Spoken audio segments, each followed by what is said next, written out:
as during the Security Council meeting we had 2 weeks ago on Ukraine. These Russian actions are not of a country that seeks peace. Allow me to ask a question, a rhetorical one. How has Russia reacted to the global call towards just and lasting peace? What signals has Russia been sending while everyone is calling for a full and unconditional ceasefire? Let me just point out a few atrocities that have happened since the last time we met in this chamber. 2 Russian missiles hit and killed members of a Danish humanitarian demining team in Chernihiv region. Russia launched the largest aerial assault on Ukrainian cities with over 800 drones and missiles. It hit the Ukrainian government building with a missile. A Russian glide bomb killed more than 20 people, mostly elderly, waiting in line for their monthly pensions in Donetsk region. Are these actions indicating any readiness to stop the war and the killing of civilians? I don't think the answer. Are these actions indicating any readiness to stop the war and the killing of civilians?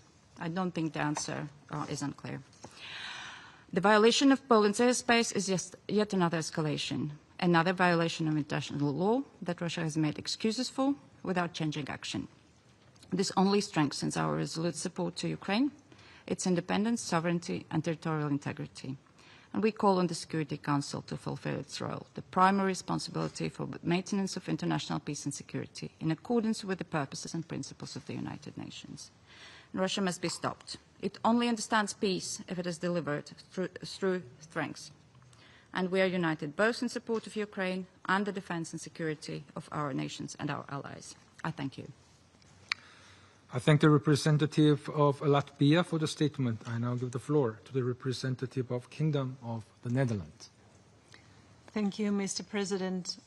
I have the honor to speak on behalf of the Benelux countries, Belgium, Luxembourg, and my own country, the Kingdom of the Netherlands. I would like to thank the Republic of Korea for convening this meeting and USG Di Carlo for her briefing.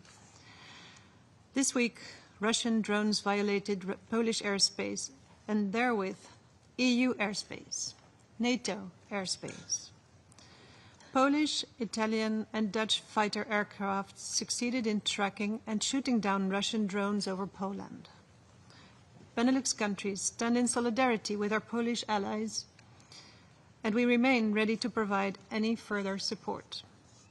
We condemn this violation of Polish airspace in the strongest possible terms.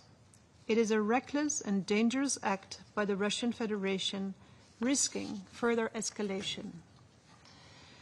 In doing so, Russia is violating the UN Charter and threatening the security of innocent citizens, regional stability, and international peace and security. This was not an isolated incident and cannot be ignored. This incident demonstrates that if Russia's aggression remains unchecked, it is bound to repeat itself. It also demonstrates Ukrainian and European security are closely interlinked. The actions by the Russian Federation have only strengthened our resolve.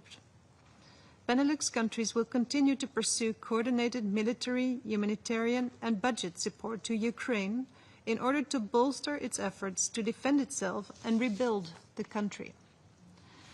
Benelux countries call upon all countries to actively support Ukraine in its fight to survive. Because it's not just about Ukraine or about Europe.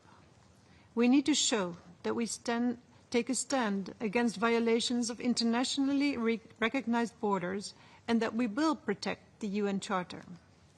Aggression cannot become the new norm.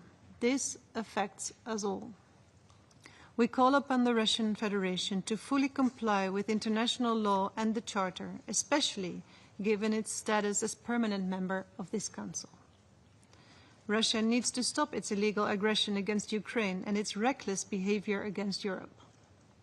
The Russian Federation must demonstrate genuine political will to end its war of aggression and engage in constructive and meaningful negotiations.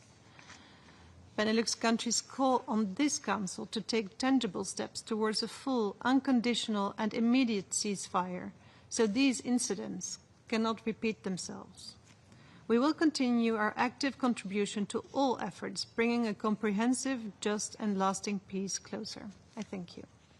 I thank the representative of the Kingdom of the Netherlands for the statement. I now give the floor to the representative of Belarus.